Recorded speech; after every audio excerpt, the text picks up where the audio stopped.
Hello বন্ধুরা, শুভ দুপুর সবাইকে। কেমন আছো সবাই? আশা করি সবাই খুব ভালো আছো, সুস্থ আছো, আর আমরাও খুব ভালো আছি।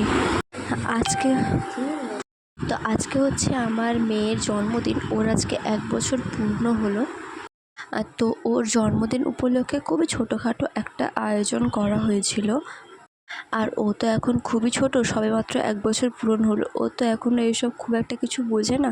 ও বড় হোক, তখন যদি ভগবান কোনো দিন দেয় তাহলে নিশ্চয়ই খুব বড়োভাবে ওর জন্মদিন সেলিব্রেট করব। তো এখন যেরকম সামর্থ্য সেরকমই ছোটোখাটো একটা আয়োজন করেছি। তো সবাই দেখো ওকে আশীর্বাদ করছে, আর ও না ভয়ে ছুটে পালিয়ে যাচ্ছে। মানে ও একটু, এত মানুষকে দেখে না ও একটু ঘাবড়ে গেছে। তো সবাই মিলে আশীর্বাদ করার পরে ওর ঠাম্মা ওর জন্য একটু পায়েস বানিয়েছিল বাড়িতে। তো পায়েস আর ঠাকুরের প্রসাদ সবাই মিলে ওকে একটু একটু করে খাইয়ে দিয়েছিল।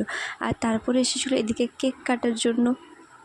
আসলে কেক কাটিংটা না এই দিনের বেলাতে করার আমার একদমই ইচ্ছে ছিল না। ইচ্ছে ছিল একটু রাতে ভালো করে করার, কিন্তু আবহাওয়ার যা পরিস্থিতি, বৃষ্টি সারাদিন আজকে লেগেই আছে।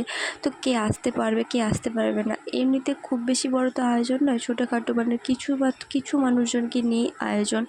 এই কিছু আত্মীয় স্বজন, বাড়ির সদস্য আর কিছু প্রতিবেশী, এই নিয়ে সেই জন্যই বাধ্য হয়ে দিনের বেলাতেই করে দেওয়া। আর ওদিকে আমার মেয়েকে দেখো, ওই রকম একটা ছুরি দেখে ও ভীষণ ভয়ে পড়ে গেছে। কারণ কেকের সঙ্গে যে ছুরিটা দেয় না, ওটা সম্ভবত হয়তো দোকানে দিতে ভুলে গেছে। তো যাই হোক, ও ছুরি দেখে আর এত মানুষজন দেখে ও একটু ভয় পেয়ে গেছে, তাই জন্য কান্না করছিল। আর ওদিকে চলছিল রান্নাবান্না। তো রান্নাবান্নার পরে মেয়েকে সাজিয়ে গুছিয়ে একটু খেতে দিয়েছি। আর আমার মেয়ে তো দেখো খাবারগুলোকে ডাকছে, আয় আয় আমার কাছে আয়। তো যতটুকু পেরেছি সামর্থ্য মতো মেয়ের জন্য অল্প কিছু আয়োজন করার চেষ্টা করেছি। তোমরা সবাই আমার মেয়েকে আশীর্বাদ করো, ও যেন অনেক বড় হয়, মানুষের মতো হয়, সুস্থ থাক, ভালো থাক, হাসি খুশি থাক। তো সব মনের ইচ্ছা পূর্ণ, এটাই চাই।